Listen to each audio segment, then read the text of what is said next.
I'm really pleased that you have followed in this direction to the extent to which you have in this training of A Course in Miracles. What do we say? A systematic way where you can come to know who you are in the entirety of the association of universal mind, okay, as contrary to the containment of your old thought forms by which you previously identified yourself. I'm a teacher of God who has undergone and is offering to you the undergoing of an experience that will give you a provision of self-certainty, a new self that is going to emerge in the process of this video that is going to make you surprisingly happy in the realization of the conformation that you may express within your thought forms, the ones that are constituted by the images that you see out there, that it's possible for you to undergo an experience of a complete conversion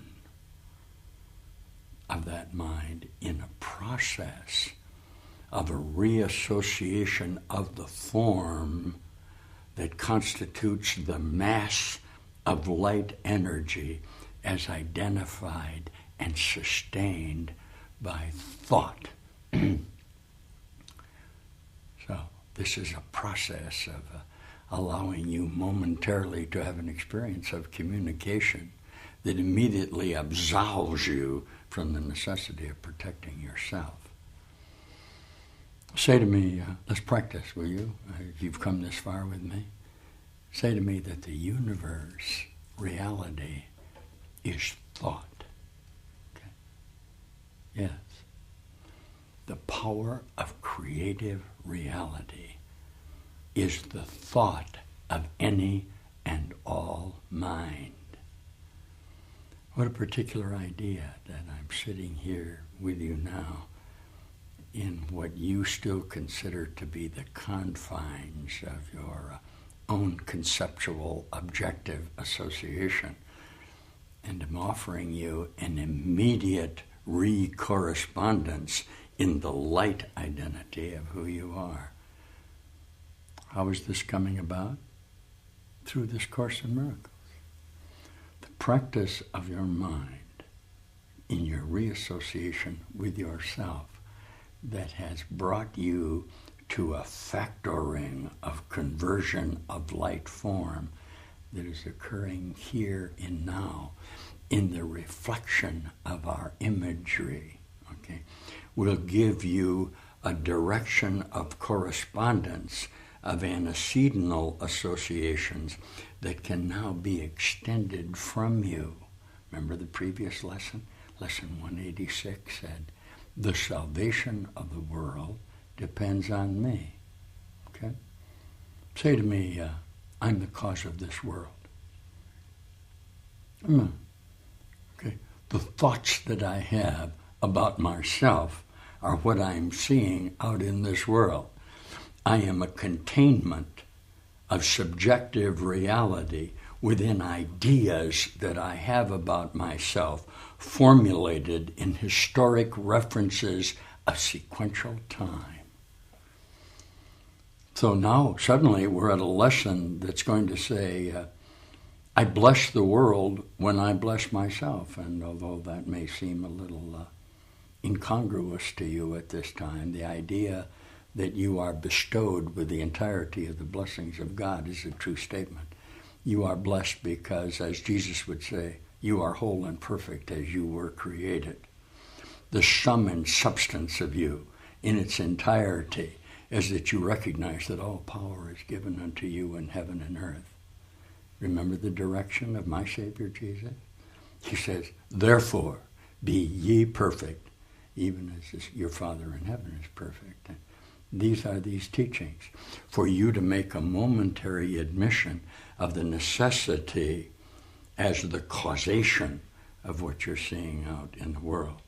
Now, just for that moment, it may seem even fearful to you, the idea that you're going to have to admit that you're responsible for this. But contained at that moment will be the availability of a complete alternative. And the substancelessness of the images that you have projected from your mind will become more and more evident. Let's go back, okay, just for a minute and take a look at just the last part of 186 that says that the salvation depends on you. Listen to how you are identified as a continuing rearrangement of your own mind. Listen. So let's look at these images of yours.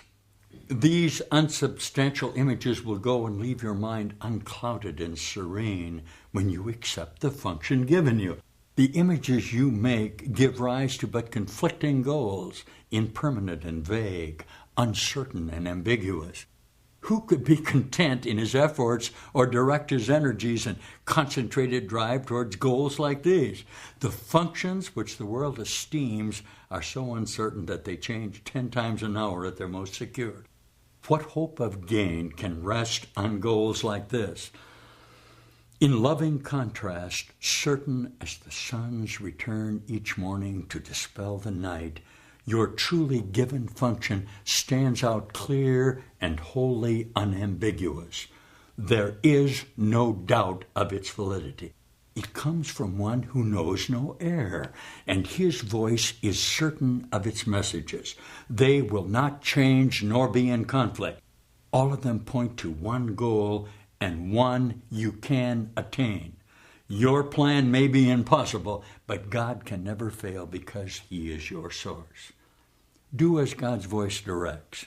And if he asks a thing of you which seems impossible, remember who it is that asks and who would make denial. Then consider this: which is more likely to be right? The voice that speaks for the Creator of all things, who knows all things exactly as they are, or a distorted image of yourself, confused and bewildered, inconsistent and unsure of everything? Which one is likely to be true? Let not its voice direct you. Hear instead a certain voice which tells you of a function given you by your Creator, who remembers you and urges that you now remember him. His gentle voice is calling from the known to the unknowing. He would comfort you although he knows no sorrow.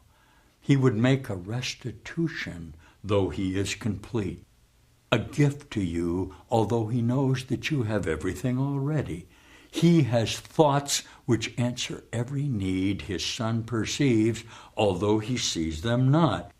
For love must give, and what is given in his name takes on the form most useful in a world of form. These are the forms which never can deceive, because they come from formlessness itself. Forgiveness is an earthly form of love, which as it is in heaven has no form. Yet what is needed here is given here as it is needed. In this form, you can fulfill your function even here, although what love will mean to you when formlessness has been restored to you is greater still. Salvation of the world depends on you who can forgive. Such is your function here, and such you were successful at finding. So the salvation of the world depends on you. Could you hear that a little bit with me? The substance that appears to be outside of you is actually a reflection of your own correspondence contained within your own conceptual identity. The idea that they can change through the change of your mind should be obvious to you, because in your objective identity, you attempt to control what's going on out in this little hovel of dark form and identify yourself in the conversion of ideas that you believe are outside of yourself. Let's practice for a minute. Say to me, ideas leave not their source.